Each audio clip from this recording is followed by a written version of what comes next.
আজকে মাননীয় চিফ অ্যাডভাইজারের সাথে আমাদের যে 6টি কমিশন করা হয়েছিল, মেজর কমিশন, তার প্রধানদের একটা মিটিং হয়েছে এবং মিটিংয়ে constitution commission chief professor Ali Riaz,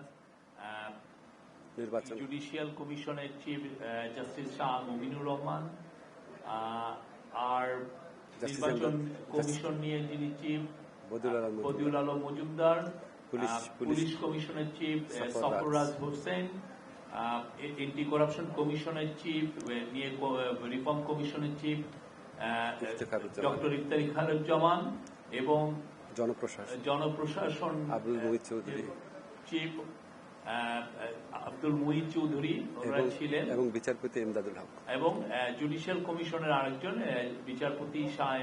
বিচারপতি এমদাদুল হক উপস্থিত ছিলেন।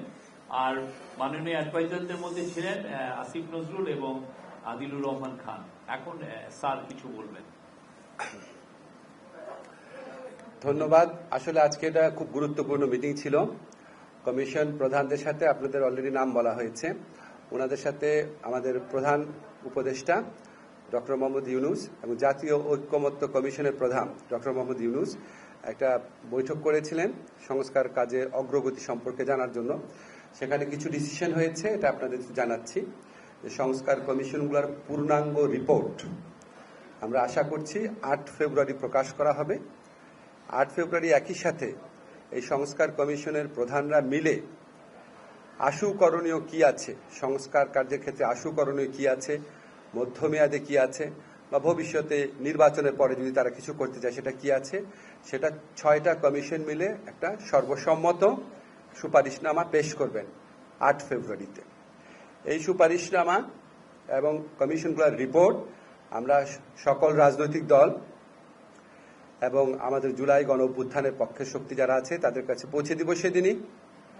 এরপর রাজনৈতিক দল গণ অভ্যুত্থানের পক্ষের সকল শক্তির সাথে আলোচনা এবং সমঝোতা ক্রমে জাতীয় ঐক্যমত্য কমিশনের প্রথম আনুষ্ঠানিক বৈঠক অনুষ্ঠিত হবে।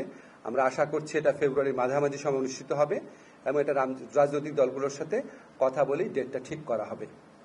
জাতীয় ঐক্যমত্য কমিশনের প্রথম বৈঠকে সভাপতিত্ব করবেন ঐক্যমত্য কমিশনের প্রধান ডক্টর মোহাম্মদ ইউনুস এবং এখানে সকল রাজনৈতিক দল এবং আন্দোলনের যারা পক্ষশক্তি ছিল তাদের প্রতিনিধিরা থাকবেন এবং আমাদের যারা কমিশন চিফ আছেন ওনারা সবাই উপস্থিত থাকবেন।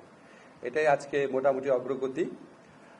আমরা আশা করছি এই আলোচনা ফেব্রুয়ারির মধ্য থেকে যে শুরু হবে সেটা সম্ভব হলে রোজার মধ্যেও চালিয়ে নেওয়া হবে, রাজনৈতিক দলগুলো যদি রাজি থাকেন, এবং যত দ্রুত সম্ভব আমাদের সংস্কারের ক্ষেত্রে করণীয় কি সেটা ঠিক করা হবে।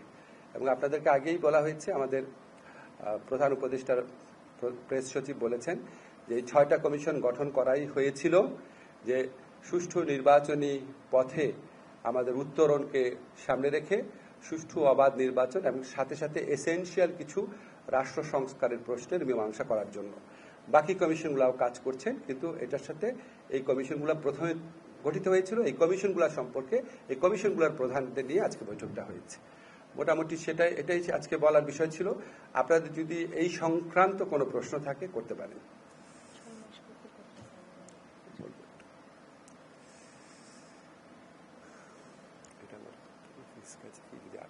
আমরা 5টা কোশ্চেন নিব, না হলে তো আবার তোমার বিপদে পড়বো, বুঝছো না?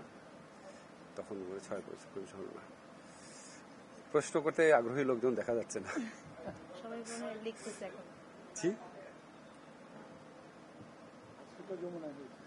আজকে বৈঠক যমুনায় হয়েছে, আর ফেব্রুয়ারি মাঝামাঝি জাতীয় ঐক্যমত্য কমিশনের প্রথম আনুষ্ঠানিক বৈঠক আপনারা যেখানে বসে আছেন সেখানে হবে।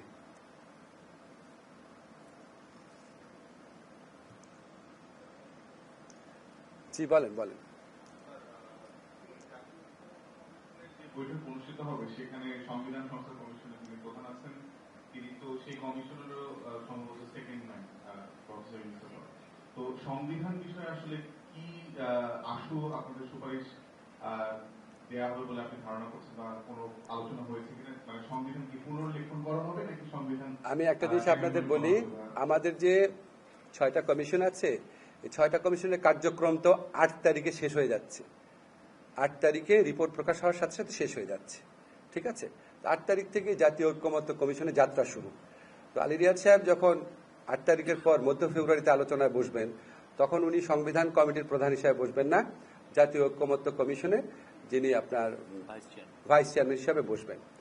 সংবিধানের ব্যাপারে আমাদের কোনো আলোচনা হয় নাই, আপনারা পত্রপত্রিকায় দেখেছেন। কমিশনের পক্ষ থেকে অনেক ব্যাপারে বলা হয়েছে। সংবিধানের ক্ষেত্রে কি পদ্ধতিতে ঐক্যমত্য প্রতিষ্ঠা করা হবে সেটা নিয়ে আলোচনা করা হয় নাই।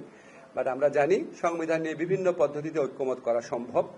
একটা হচ্ছে যদি আপনার রাজনৈতিক দলগুলো ঐক্যমত পোষণ করে, যদি পোষণ করে সংবিধানের সংক্রান্ত কোনো সংশোধনী ক্ষেত্রে, তাহলে ওনারা মিলে সবাই মিলে এগ্রি করে কোনো একটা ব্যাপার আইনে পরিণত করার প্রস্তাব দিতে পারেন। সেটা আপনার পরে যখন সংবিধান সংশোধন করা হবে পোস্ট ভ্যালিডিটি দেওয়া যেতে পারে। আবার যদি সামনে নির্বাচন, যদি গণপরিষদ এবং সংসদ নির্বাচন যদি একই সাথে হয়, তাহলে গণপরিষদের মাধ্যমে হতে পারে, সাংবিধানিক কোনো সভার মাধ্যমে হতে পারে। এইগুলি হচ্ছে জাস্ট আমার কথা বললাম যে বিভিন্ন পদ্ধতিতে করা যেতে পারে, কিন্তু কি পদ্ধতিতে করা হবে সেটা রাজনৈতিক দলের সাথে আলোচনার ভিত্তিতে ঠিক করা হবে। থ্যাংক ইউ, ঠিক আছে।